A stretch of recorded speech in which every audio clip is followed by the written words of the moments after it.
You're standing in front of a cute little cart with a hand-painted sign, and you have absolutely no idea if $4 a cup is genius or robbery? Let's fix that right now, because pricing a drink stand is part math and part vibes, and you need both. Here's the thing nobody tells you when you start dreaming about your boba empire.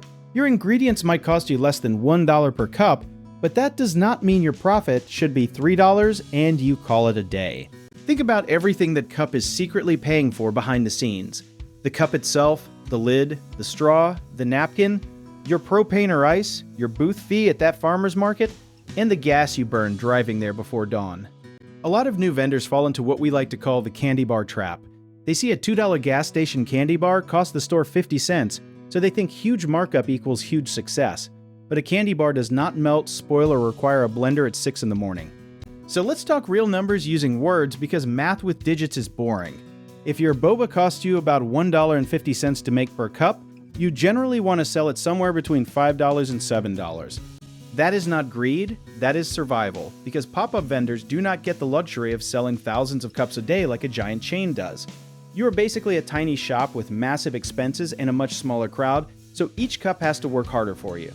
Lemonade stands work a little differently since the ingredients are cheaper, lemons, sugar, and water, so your cost per cup might be closer to 50 cents. Even then, charging $4 or $5 is not robbery, it is called being a business owner instead of a kid with a cardboard sign in 1995. Here is where the humor comes in, because people genuinely get offended paying $5 for lemonade, but will happily pay $7 for a fancy coffee with a name they cannot pronounce. The secret is presentation, branding, and convenience. Since people are not just buying liquid, they are buying an experience and a cute photo for their friends. A good general rule the pros use is aiming for a profit margin between 60% and 70% after your ingredient costs. That means if a cup truly cost you $2 to make, your selling price should land somewhere around $6 to give you breathing room for the slow days. And trust us, there will be slow days, because pop-up vending depends on weather, foot traffic, and whether everyone decided to stay home and order delivery instead. Rainy days are the silent villain of every drink stand, and no amount of cute branding fixes a canceled outdoor festival. You also have to remember your time is not free, even though it feels like a fun hobby at first. If you spend 3 hours prepping and 4 hours selling, that is 7 hours of your life. So your profit per cup needs to eventually cover your time like a real paycheck, not just snack money. A smart move many vendors use is creating tiers, like a basic drink at $5 and a fancy version with boba pearls or fruit at $7. This way, you are not stuck guessing one perfect price.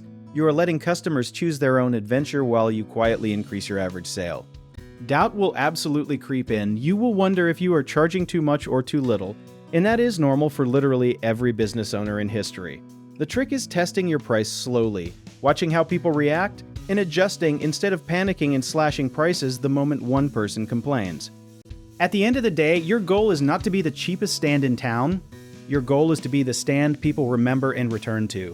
Charge enough to survive slow weekends, replace your gear, and actually pay yourself, because a tired vendor with empty pockets cannot run a fun little cart for long.